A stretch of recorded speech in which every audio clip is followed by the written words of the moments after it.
खबरनामे में एक बार फिर आपका खैर मकदम है। केरल के सहाफी सिद्दीक कप्पन की रिहाई मामले में आज सुप्रीम कोर्ट में समाअत हुई।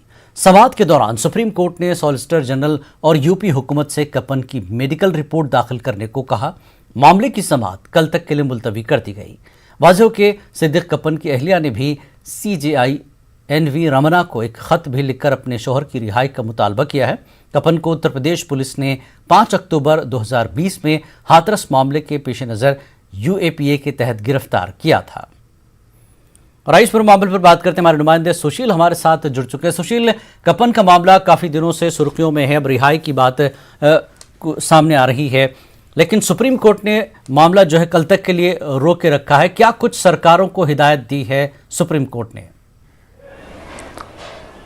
जी देखिए जिलानी, साफ तौर से इस पूरे मामले में सिद्दीकी कप्पन की रिहाई को लेकर फिलहाल याचिका दाखिल की गई थी केरल के जो पत्रकार एसोसिएशन है उनकी तरफ से। लेकिन सबसे महत्वपूर्ण बात उसमें उनकी पत्नी ने भी जो नए चीफ जस्टिस हैं उनको पत्र लिखा था और ये कहा था कि अस्पतालों में फिलहाल कप्पन को रखा गया है, लेकिन फिलहाल उनके दोनों हाथों में बेड़ियां हैं, जो सही नहीं है। चूंकि सिद्दीकी कप्पन को बताया जा रहा है कि कोरोना हुआ है और कोरोना के चलते उनका मथुरा के ही एक अस्पताल में इलाज चल रहा है। चूंकि स्थिति बहुत ज्यादा खराब है उत्तर प्रदेश की या दिल्ली के तमाम अस्पतालों की, और इसीलिए ये कहा गया है कि चूंकि इस पूरे मामले में कहीं ना कहीं संज्ञान सुप्रीम कोर्ट ले और सिद्दीकी कप्पन को फिलहाल एम्स में या सफदरजंग में ट्रांसफर किया जाए। आज सुनवाई के दौरान सॉलिसिटर जनरल तुषार मेहता ने फिलहाल इस तमाम याचिका का विरोध किया और उन्होंने कहा कि सिद्दीकी कप्पन जो है वो UAPA के तहत फिलहाल अभी जेल में है। चार्जशीट भी फाइल कर दी गई है और राज्य सरकार इस पूरे मामले में सिद्दीकी कप्पन को लेकर काफी गंभीर है और उनका इलाज करवा रही है, और ऐसे में उनका ट्रांसफर करने की जो मांग है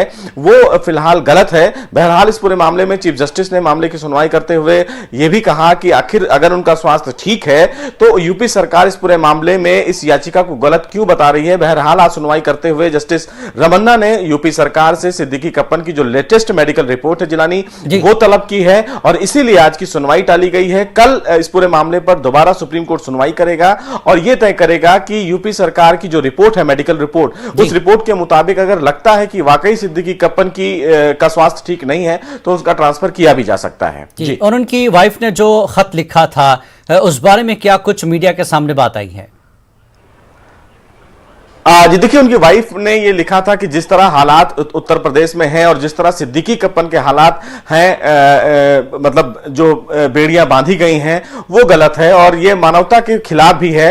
लेकिन इस पर फिलहाल अभी चीफ जस्टिस ने किसी भी प्रकार की कोई टिप्पणी नहीं की है, क्योंकि सॉलिसिटर जनरल जो यूपी सरकार को रिप्रेजेंट कर रहे थे उन्होंने फिर इस याचिका का विरोध किया। उन्होंने कहा जब वो एक दूसरे मामले में अभी फिलहाल बंद है तो जो फिलहाल हैबियस कॉर्पस याचिका दाखिल की गई है उस हैबियस कॉर्पस याचिका का सुनवाई का कोई आधार नहीं है।